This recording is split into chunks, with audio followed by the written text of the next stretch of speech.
Today, I want to talk about something that most people don't touch, the hidden costs of code switching in the workplace. So, have you ever had to look at yourself in a way of how you're presenting yourself at work? Have you had to change pieces about yourself so that you can feel more accepted? All right. It could have been something as simple as the way you're talking, or maybe the way you're dressed, or maybe how much personality you are showing about your real true self. Okay. When we think of code switching, a lot of people automatically think about race. Now, that's absolutely part of the conversation, but it is not the only thing. But now that we're talking about it, let's just touch on that for a second. There's a lot of Black professionals and other visible minorities who have expressed the pressure to adjust how they speak, how they dress, or even just how they present themselves because of what they consider to be professional in terms of the workforce. So, but code switching can happen for a lot of different reasons. It could be your communication style, your dialect, maybe, or even your personality or your interests. Some people might think that they're not professional enough for the workforce, or even they may change their appearance because they want to fit into a certain workplace culture or expectation. So there's a difference between professionalism and performing professionalism. All right, let's talk about this. Professionalism is about talking and speaking clearly, all right? Respecting other people, being reliable, and bringing your skills and experience forward. Performing professionalism happens when you feel like you have to hide bits about yourself in order to fit in or to fit someone else's definition of what a professional should look like.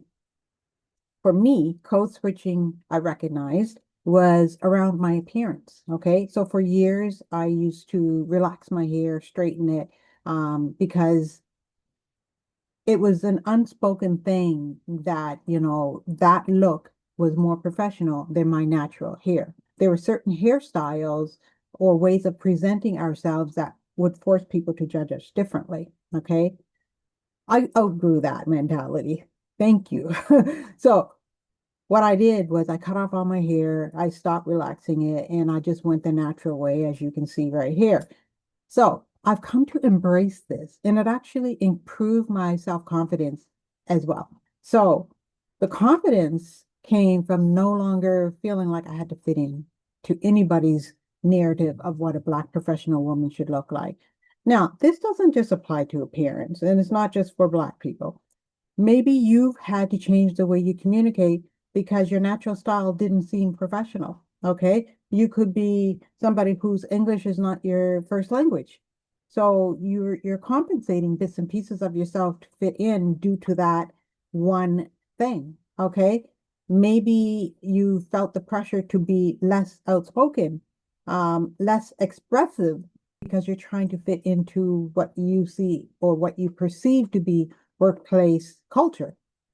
But you need to recognize the difference between adjusting and shrinking yourself. Okay.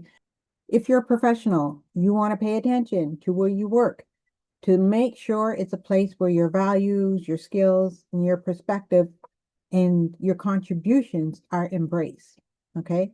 If you are a business owner or an entrepreneur, it means that you need to create an environment where people can feel comfortable speaking up, okay, expressing themselves, sharing their ideas without feeling like you're just going to look at them like they have 10 heads, and bringing their strengths forward, okay, without feeling like they have to hide parts of themselves just to fit in.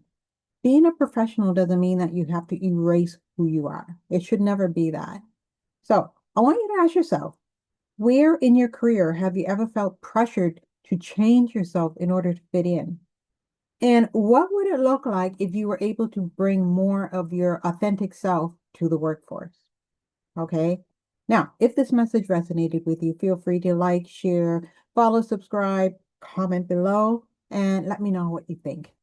And remember, the energy that you put out matters because the universe has a way of sending it right back to you. So make sure that you're keeping it positive.